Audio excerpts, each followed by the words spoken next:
Manalangin po tayo muli bago ang mensahe. Aming Diyos, maraming salamat at kami ay dumating muli sa tagpo ng pakikinig sa iyong salita. Nawa nga po sa aming pakikinig, o aming Diyos, kami ay bigyan mo ng karunungan na magdudulot ng lubos na pagkaunawa ng iyong salita. At sa pagkaunawa namin ito, sa iyo ding biyaya at kahabagan, ay iadya mo na amin itong mailapat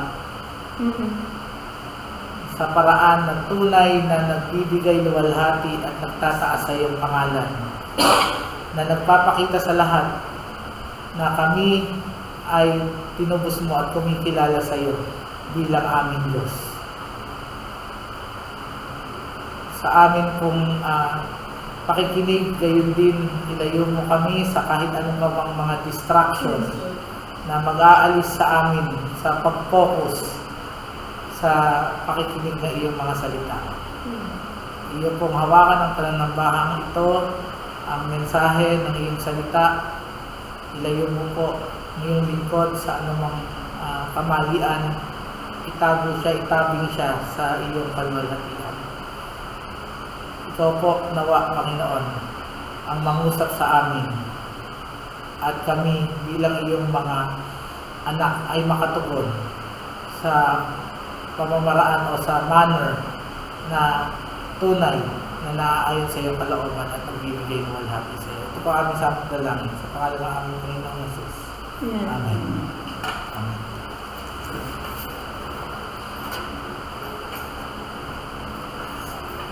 Sa isang gas station, may pumaradang kotse.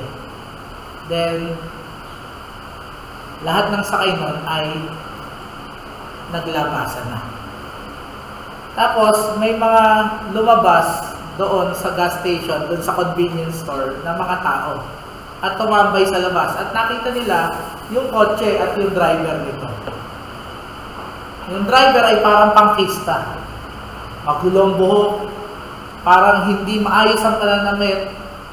Parang hold-upper ang dating. So sabi nila, kung ano-ano lang naiisip ng mga lumabas. Naku, baka ma-hold up tayo nito. Naku, huwag kayong lalapit. Baka baka mamamatay tao yan. Naku, sigurado, kawawa yung asawa niya. Naku, kung ano-ano ng judgment ang kanilang naisip dun sa tao. After a few minutes, lumabas yung mga sakay ng kotse. 4 na maliliit na bata. Tuwang-tuwa, may hawak na lollipop yung isa, may hawak na ice cream yung isa, may hawak na candy yung dalawa. At patakbo silang lumapit dun sa mama. Daddy, Daddy, yung isa yumakap, yung isa kumis, yung isa na maliit, humawak dito sa daddy niya, yung isa dumamba sa likod ng daddy niya. At kitang-kita yung picture ng isang mapagmahal na ama sa tagpong iyon. Pero siya ay nahatulan na. Siya ay na-judge niya ng mga tao. At sa ating pag-aaral ngayon, sa context pa rin to ng unity ng body, Christian unity, isa sa mga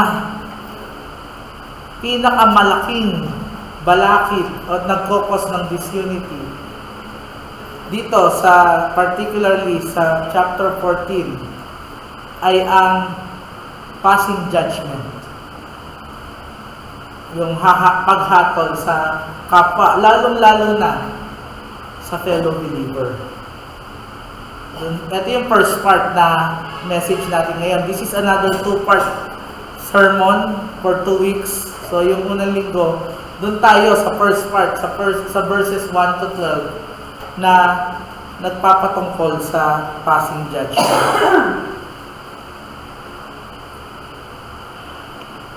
Ang Apostol Pablo, sa pagsulat niya dito sa Romans 14, basahin ko muna in the ESV. As for the one who is weak in faith, welcome him, but not to quarrel over opinions. One person believes he may eat anything, while the weak person eats only vegetables. Let not the one who eats despise the one who abstains. Let not the one who eats despise the one who abstains, and let not the one who abstains pass judgment on the one who eats, for God has welcomed him. Who are you to pass judgment on the servant of another? It is before his own master that he stands or falls, and he will be upheld, for the Lord is able to make him stand. One person esteems one day as better than another, while another esteems all days alike. Each one should be fully convinced in his own mind. The one who observes the day observes it in honor of the Lord. The one who eats in honor of the Lord, since he gives thanks to God, while the one who abstains in honor of the Lord and gives thanks to God. For none of us lives to himself, and none of us dies to himself. For if we live to the Lord, and if we die to the Lord. So then, whether we live or whether we die, we are the Lord's. For to this end, Christ died and lived again, that he might be Lord both of the dead and of the living. Why do you pass judgment on your brother? Or you, why do you despise your brother? For we will all stand before the judgment seat of God. For it is written,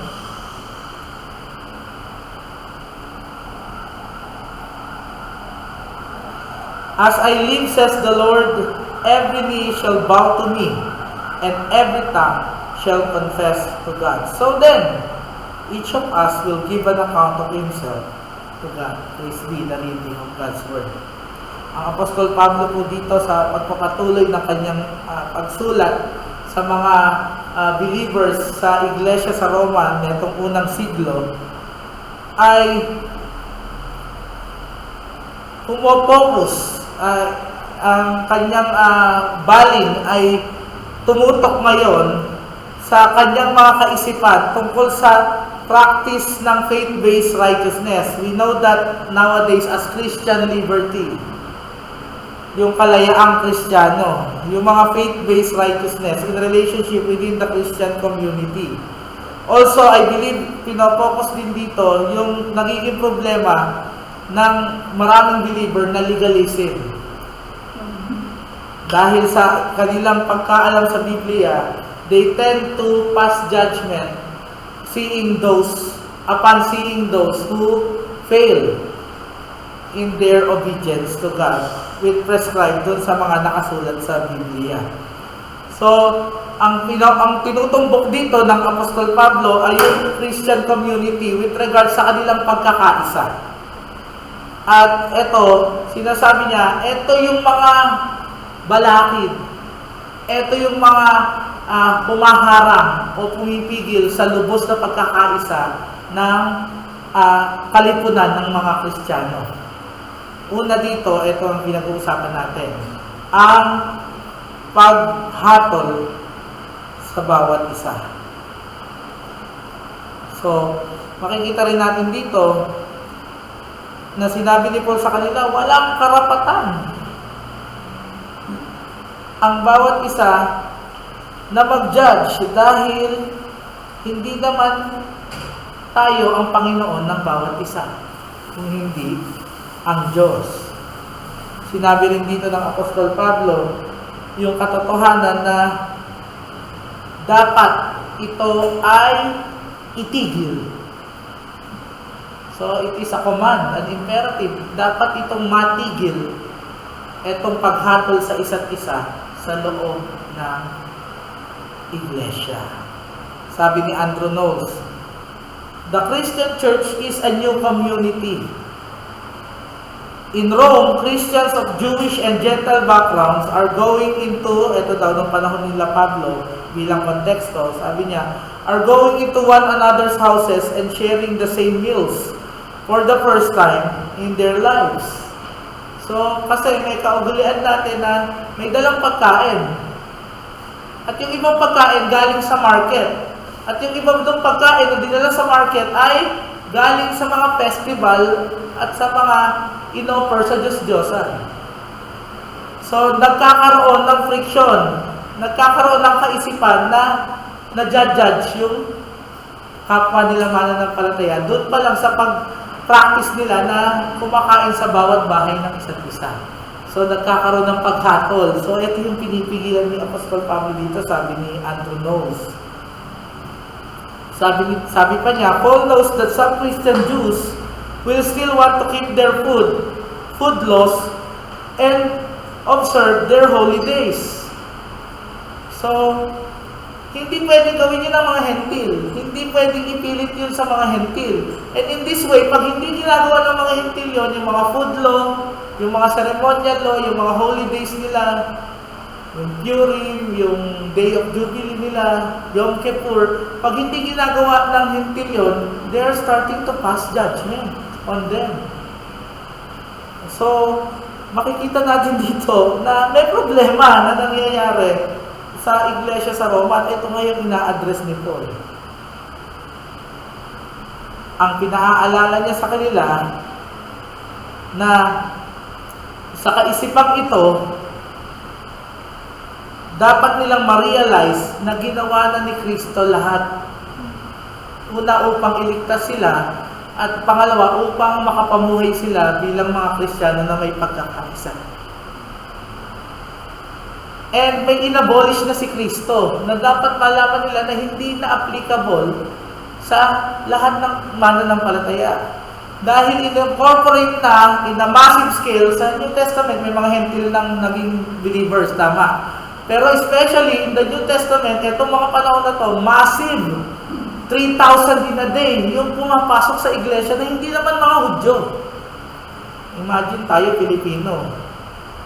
Di ba? Ulam natin sa linggo. Mamaya, dinuguan. Wow.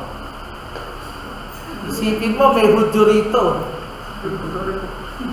Di ba? Pag may Hudyo dito, patay tayo dyan. Mahahatulan tayo mo. So, makikita natin dito, yun yung ina-address ni Paul nung panahon ito. Kasi yung mga Hudyo, yun ang tinitignan nila at nagiging source ng paghatol nila sa mga hentil. Yung mga hentil naman, na alam na pwede nilang kainin na kahit ano, hindi na naman ito bawal, doon naman sa next week. Nag-focus naman sila to stumble. Kasi hindi nila ginagawa ito ng may pagmamahal. O, next week pa yun. So, dito man tayo focus sa unang konteksto, di ba? Na yung mga nagpapas na judgment sa mga kapatid nila dahil sa mga ganitong mga pinapractice. So, mula po sa teksto at kontekstong ito, ito yung mensahe ng salita ng Diyos. Believers should not pass judgment on one another. Tapos yung sa next week, and should not cause another to stumble. So doon tayo sa una. Doon tayo po-focus at doon tayo magbibigay ng pansin. So yung sa believers should not pass judgment on one another. Ang mga mananampalataya ay hindi dapat pumatol sa kapwa nila mananampalataya, lalo na. Si Thomas Schreiner ay nagsulat ng ganito, to take note of this truth. Sabi niya, Paul begins by addressing the strong, exhorting them to accept the weak in faith, to not pass judgment on them, and not to quarrel over the scruples, moral principles, yung mga prinsipyo, yung alam lang nila. Kasi, hindi talaga alam ng mga hentil yun. Di ba? Na dapat practicein nila at hindi naman nila kailangan practicein. So, etong supposedly strong, kasi mga Hudyo sila, ang tingin nila sa kanilang sarili, strong, they tend to pass judgment nga. Dito sa tingin nila, mga mahihinang hentil na hindi naiintindihan ang pagsamba kay Yahweh, ang pananampalataya kay Yahweh. So, kita nyo na agad yung legalism at self-righteousness. Yun ang ina-address ni Paul dito sa mga nagpapas ng judgment.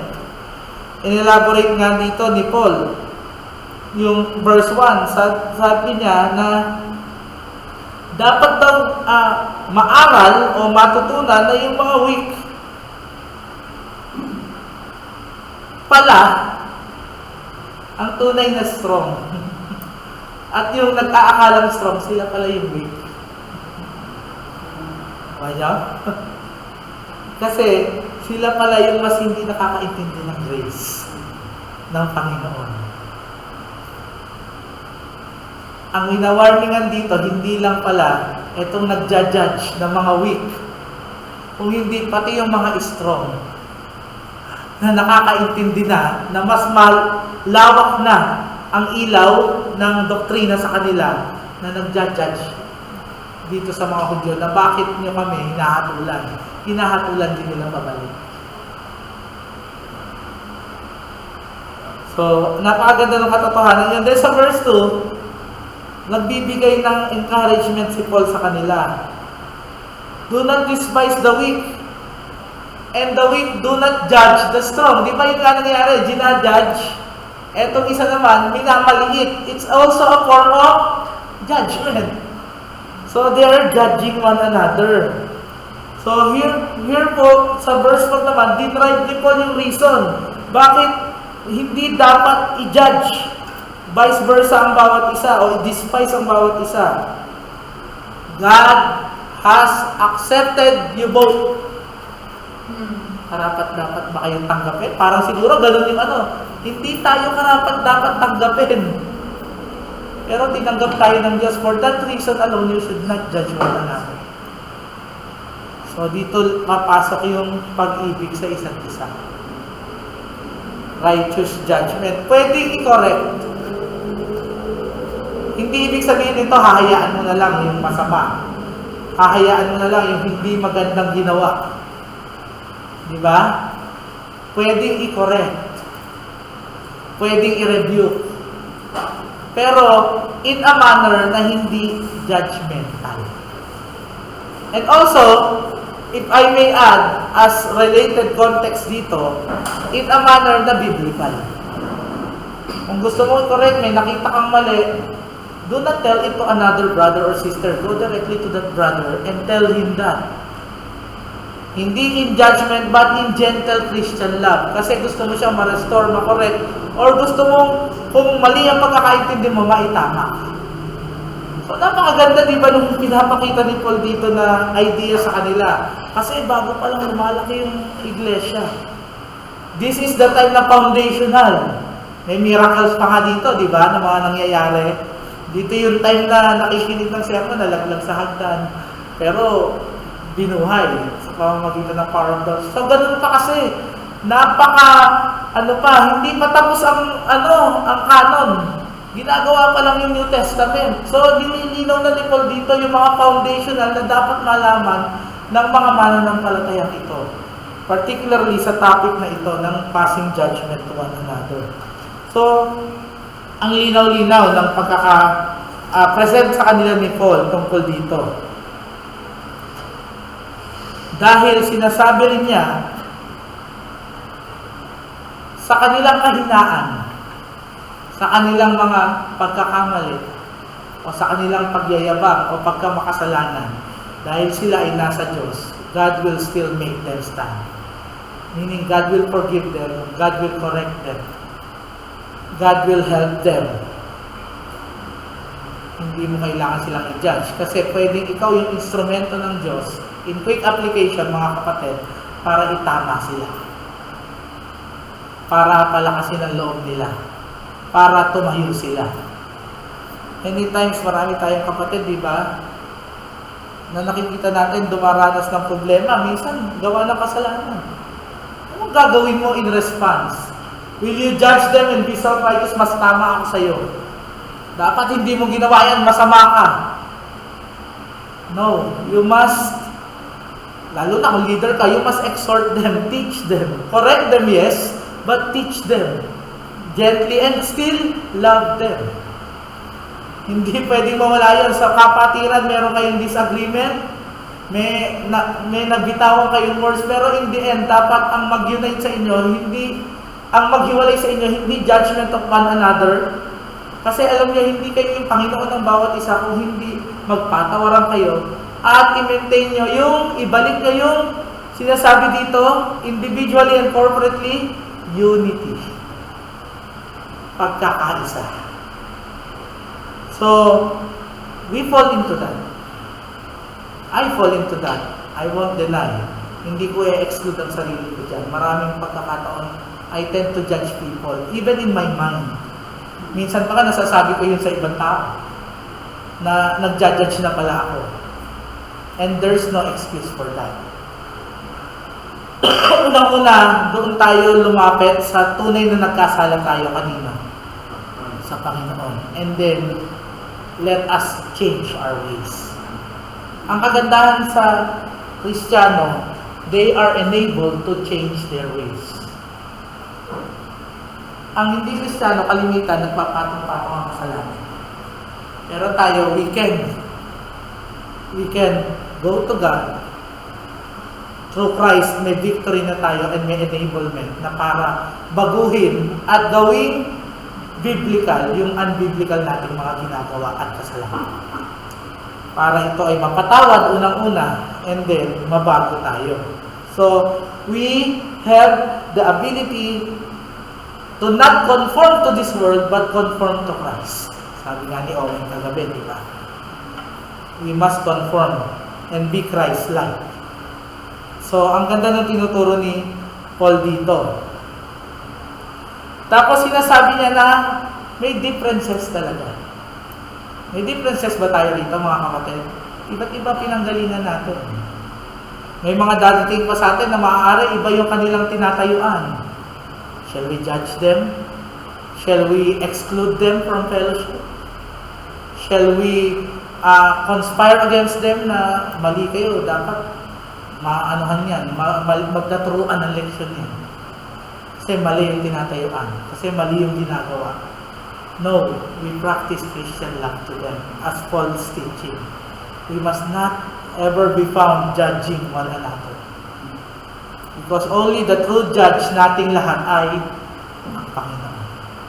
Wala nang iba. So, napakagandang katuruan nito. Then, pinapakita rin dito ni Paul, yun na yung mga details. Kasi may mga practices sila na wala na naman sa atin ngayon. Pero, yun, halimbawa sa pagkain sa... Pero meron pa rin eh. Actually, hindi wala. Yung fiesta. Diba? Ako, I believe, huwag kang makipiesta.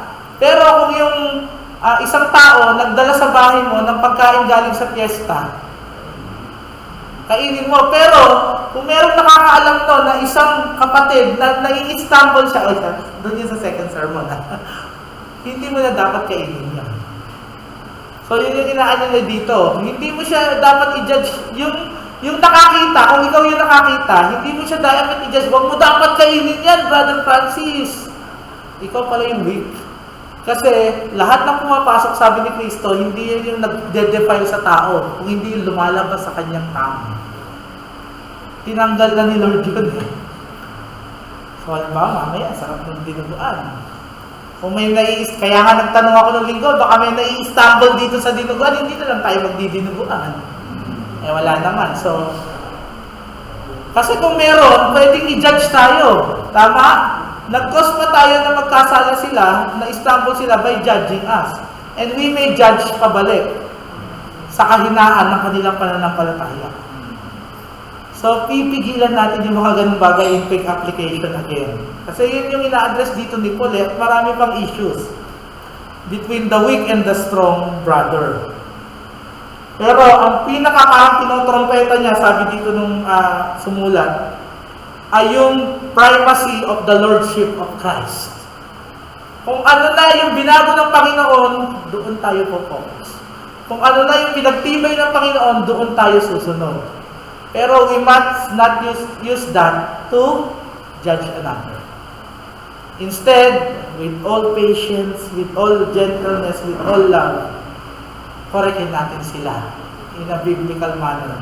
And pray na sa biyaya ng Panginoon, mabago sila. In a manner na mas nagko-conform sa sinasabi ng salita ng Diyos. Ang punto po dito, winawarningan tayo. Believers are cautioned against judging and despising one another.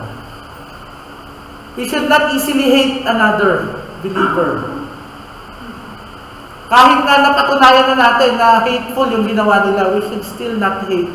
But we should instead pity them, correct them. And then, kung sila ay nagsisi, continue to love them unto restoration. We are cautioned against judging and despising another. Isang lalaki, kinausap niya ang isang nagngangalang Mr. Dawson. Sabi niya, si Mr. Dawson, preacher. Sabi niya, Mr. Dawson, I like your sermons very much. But the after meetings, I dislike yung pagkatapos daw yung meeting after. When the prayer meeting begins, ayaw daw niya. I always go up into the gallery and look down and I am disgusted. Siguro natatagalan siya, naiinip siya. Siguro kasi maraming nagsasalita na parang hindi iniintindi yung oras, na parang siya lang ang pwede magsalita dun sa prayer meeting. Maaaring mga ganon, yung mga nasa kaisipan niya. Kasi disgusted siya eh. Alam naman natin prayer meeting, minsan kasi gusto natin pakinggan yung kapatid natin, talagang nagtatagal. Kasi doon lang niya, meron kasi, yun nga huwag mo i-judge kasi maaaring hindi mo alam, wala siyang pagsabihan sa kahit sino sa bahay nila, doon lang niya naihihinga lahat eh. Oo, i-correct natin siya. Ay, sa susunod po, iklian natin ng konti Pero hindi ibig sabihin, i-judge mo lang, tagal naman magsalita nito. Then, mag-conclude ka sa mga. So, ito yung nangyari sa lalaki. Sabi niya kay Mr. Dawson, yung pagpapa-conduct mo ng prayer meeting, I disgusted. Umaakyat na nga daw siya, sabi niya. And then, sabi ni Mr. Dawson, well, sabi niya, ang dahilan ay, pag pumunta ka, hindi niya dinirect lovingly, gumawa siya ng illustration to correct that brother. Sabi niya, alam mo, pag pumunta ka sa taas ng bahay ng neighbor mo at tumingin ka doon sa chimney, alam niyo yung chimney? Sabi niya, pag tumingin ka sa chimney at tinignan mo yung apoy sa ilalim, magkakausap yung mata mo.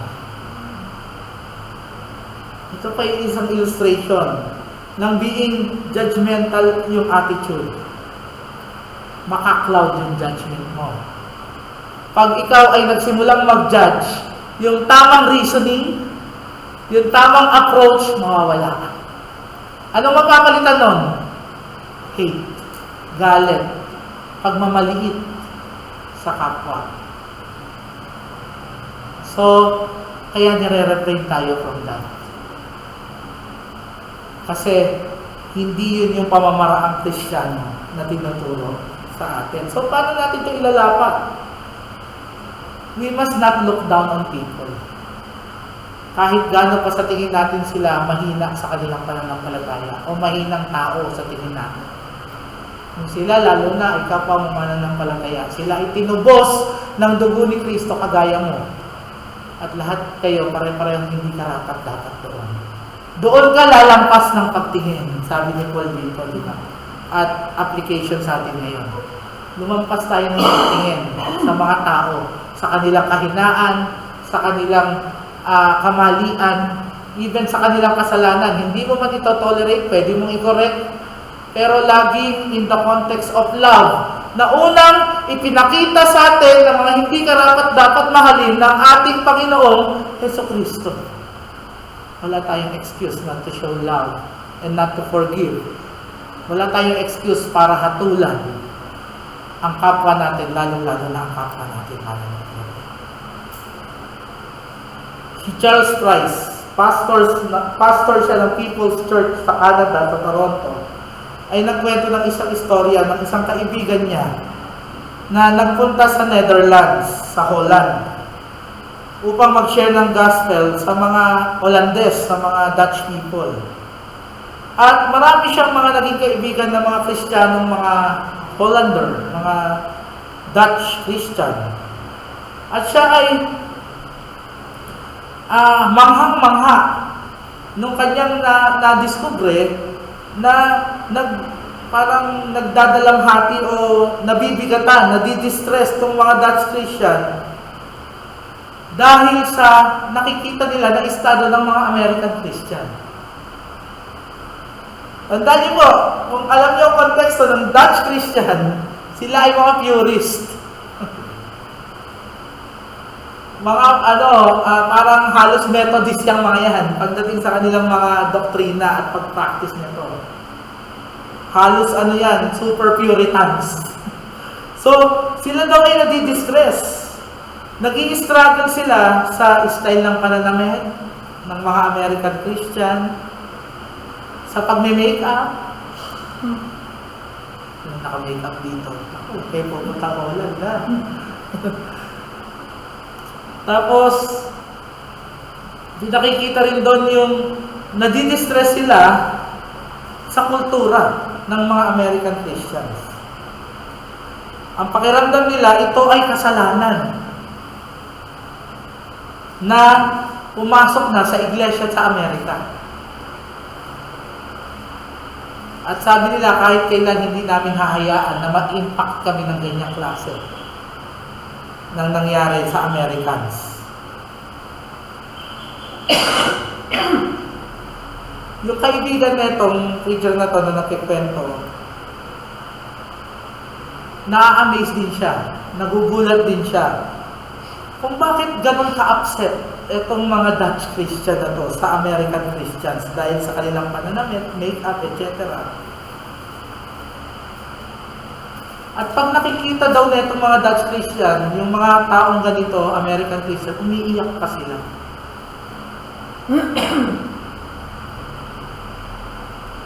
At ang judgment nila, these people have become worldly.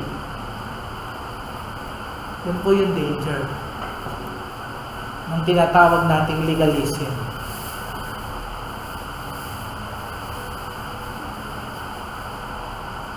Dapat below the knee. Dapat nakasombrero. Then, meron pang mas mababaw. Dapat puti ang kortina. Dapat red. Ano nangyari? Dito ako sa red. Dito ako sa puti. Uupo. Divided na. Effective na. Ano pa yun? Maliit na bagay. Sa malalaking bagay pa. Pagdating sa pananampalataya. Paano kung yung kapatid mo believes in 1689 federalism, ikaw hindi? Paano kung yung kapatid mo believes in the two natures of Christ, ikaw hindi? Paano kung yung kapatid mo ayaw kumain ng dinuguan, ikaw gusto mo? May tamang pamamaraan to deal with it. Paano kung yung kapatid mo nagkasala? Paano yung kapatid mo nagkasala sa iyo? How do you deal with it? Ang malinaw na tinuturo sa atin dito, sa kasong ito, at sa buhay natin. Let us be careful to pass judgment na labas sa salita ng Diyos. We must always practice Christian love. We must always aim for restoration. We must always fight, laban to, struggle to maintain Christian unity at all cost. Pero not to the point of being angry, despising one another, not to the point of judging one another. So, kung ang nakakabalaki, sabi ni Paul, sa Christian unity is judging and despising each other, yung kabaliktaran nun, for sure, in implication, ang nakakapag-maintain ng unity. Not judging. Anong kabaliktaran ng hate? Loving one another. Nawa matagpuan tayo ng Diyos na sumusunod sa Kanya sa matter na ito. In conclusion,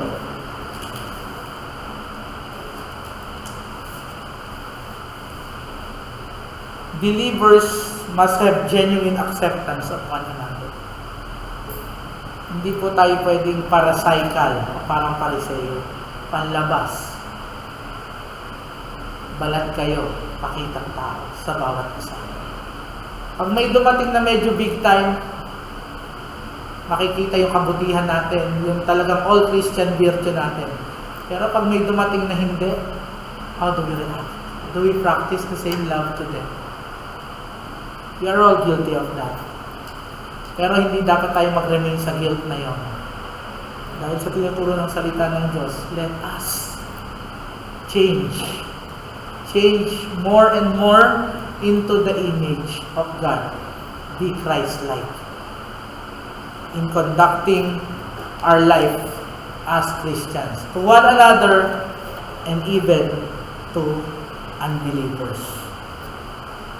Let us always remember to trust God and to recognize in faith na He is the one who is able to judge. Siya lang yung pwedeng mag-judge. So let us pray for one another. Let us apply this by God's grace sa mga buhay natin, sa pakikitungo natin sa bawat isa. Dahil kung wala ang pagsunod kay Kristo, hindi tayo makakatayo bilang GBC. Hindi tayo makakatayo bilang kabahagi ng iglesia na pinamumunuan ng ating Panginoon Jesus. Manalangin po tayo. Panginoon, maraming salamat sapagkat malinaw ang iyong salita. Maraming salamat sapagkat ito ay nanonood sa aming buong katauhan at may kakayahan sa iyong biyaya na baguhin kami. Puruan mo nga kami nawa sa mga natutunan namin ngayon. Sa aplikasyon nito sa aming buhay, nawa ikaw ay maluwalhati. Ito po ang aming samang dalangin. Sa pangalan ng aming Panginoon